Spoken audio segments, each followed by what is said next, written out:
আসসালামু আলাইকুম সুপ্রিয় দর্শক, আজ আপনাদের মাঝে নিয়ে আসলাম খুবই নতুন একটি বাড়ির ডিজাইন। আশা করি আজকের বাড়ির ডিজাইনটি আপনাদের কাছে খুবই ভালো লাগবে। আজকের ডিজাইনটি মূলত সাজানো হয়েছে 2.48 শতাংশ এই জমির ভিতর।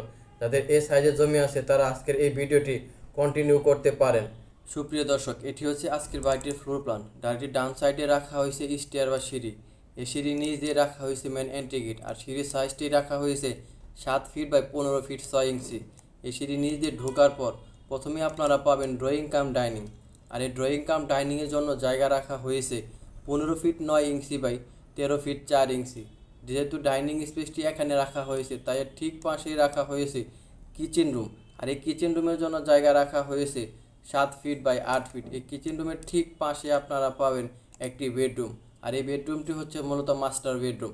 আর এই মাস্টার বেডরুমের জন্য জায়গা রাখা হয়েছে 11 ফিট 4 ইঞ্চি বাই 13 ফিট 2 ইঞ্চি। এই মাস্টার বেডরুমের সাথে রয়েছে একটি অ্যাটাচ টয়লেট, আর এই টয়লেটের জন্য জায়গা রাখা হয়েছে 4 ফিট বাই 9 ফিট। এই টয়লেট থেকে বের হওয়ার পর বেডরুমে আসার পর বেডরুম থেকে ঠিক সামনের দিকে যদি আপনারা অগ্রসর হন তাহলে আপনারা পাবেন বারান্দা, আর এই বারান্দার জন্য জায়গা রাখা হয়েছে 11 ফিট 4 ইঞ্চি বাই 4 ফিট। এই মাস্টার বেডরুম থেকে বের হওয়ার পর ড্রয়িং কাম ডাইনিংয়ে আসার পর ড্রয়িং কাম ডাইনিং থেকে ঠিক সামনের দিকে যদি আপনারা অগ্রসর হন তাহলে আপনারা পাবেন বাড়িটির থার্ড বেডরুম, আর এই থার্ড বেডরুমের জন্য জায়গা রাখা হয়েছে 11 ফিট 9 ইঞ্চি বাই 13 ফিট। এই থার্ড বেডরুমের ঠিক পাশে রয়েছে সেকেন্ড বেডরুম, আর এই সেকেন্ড বেডরুমের জন্য জায়গা রাখা হয়েছে 11 ফিট বাই 13 ফিট। এই সেকেন্ড বেডরুমের ঠিক পাশে রয়েছে কমন টয়লেট, আর এই কমন টয়লেটের জন্য জায়গা রাখা হয়েছে 7 ফিট বাই 5 ফিট। মোটামুটি এই সাইজে 3টি বেডরুম এবং 2টি বাথরুম যদি আপনারা সাজাতে চান তাহলে আপনাদের টোটাল জমি লাগবে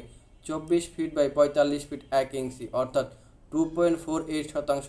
যাদের এই সাইজে জমি আছে তার আজকের এই ফ্লোর প্ল্যানটি দেখে বাড়ি তৈরি করতে পারেন।